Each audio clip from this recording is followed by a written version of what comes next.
Okay, Dan, so let's get the interview started by just asking you about the whole experience of debuting back in February at UFC 143. Yes, sir. Just talk about the experience. It's your first fight in the UFC. Do you think you had a little bit of a case of the Octagon jitters?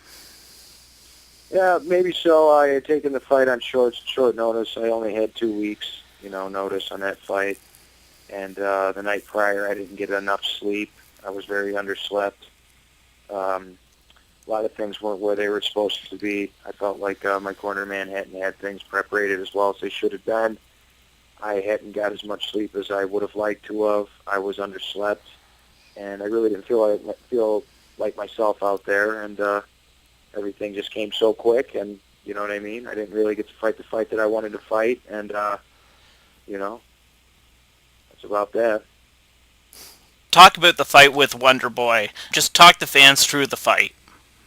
Well, my initial plan was to go out there and take them down, but on the account of all the sleep that I had missed out on, I had made a last second, split decision to go ahead and stand with him for the first round and let his energy levels come down, and then I was going to stress and pressure the takedown in the second round and go for the kill. And I was trading with him, and I thought that things were going okay.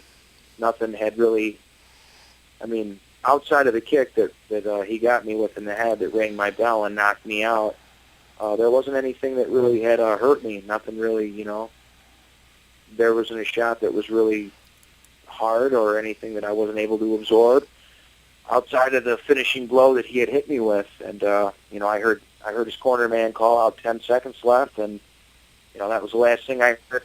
My guard came down a little bit, and he was able to put that fancy kick on me, and he knocked me out. And that was about it. Now, you get another shot at things here Wednesday night in the UFC. Are you feeling a lot of pressure heading into this one? No, I don't feel any pressure. It's just another day in the office. I've had some time to preparate. I've been working with Kyle McElroy. He's a great striking coach. I've got a wrestling background. I've got a brown belt in Brazilian Jiu-Jitsu. I'm a practitioner, tacticianist of catch wrestling, submission wrestling, and I'm ready to rip, man. Hey, man, and how did you get the name, the Anvil? It rhymed with Daniel, so we went with Daniel the Anvil. I like the idea. Anvils are hard, and steel is forged over an anvil. It's very hard to break, chip, or scratch an anvil, and it rhymed with Daniel, so I rolled with it. Yeah, man. I should have been able to put two and two together on that one, eh? Oh, that's cool. Prior to that, I didn't have a nickname, and a lot of people were calling me, they were calling me Danimus, and I heard Danimal and all kinds of cheeseball stuff, and I didn't really care for any of it, so I never really, bothered to adopt any of those names. And one day it just came to me, Daniel the Anvil. So I just decided I would go with it.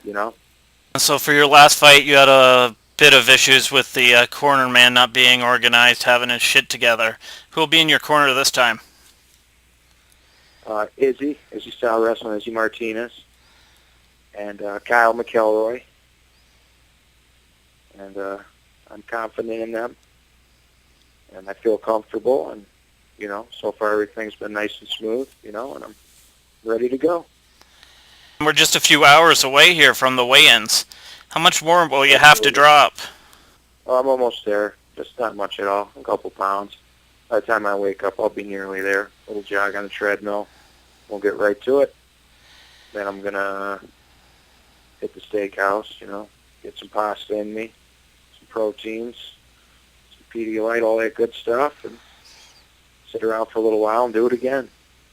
Cutting weight, is that the worst part for a fighter? It sucks. It sucks, but, having done it, 11 times prior, I'm okay. I'm ready. Never missed weight yet. So I've always been at welterweight, so you can just get accustomed to it. Comes with the turf. Can't let it bother you too much, can't think about it too much, and can't let it get under your skin. It's all just part of the deal. Give me a prediction on this fight, man. How will it finish? with me as the winner. However it comes, I'm going to take it. Submission, knockout, grindage. I'm going to do whatever it takes to get the win. 'Cause that's what I'm here to do, win. Okay, and this fight is on Wednesday. Does it feel any different than fighting on a Saturday night? I wouldn't say. I kind of separate myself from the outside world every time I fight. You know, get in my own little world, get focused, get everything synchronized, get tunnel vision, cut off every outside distraction and everything else that's going on around me. So it's just, just another day in the office. Well, I appreciate you being so gracious with your time here, Daniel. Any sponsors that you'd like to thank or promote your Twitter or Facebook? Yeah, anybody that wants to Twitter me, can Twitter me at Dan the Anvil. And, I'd like to thank Punishment Athletics, Swole Nutrition, Training Mask, and, ready to rip. Looking forward to seeing you go at it Wednesday night, and thanks for giving us the time. Awesome. Thank you for taking the time out. Okay, thanks, man.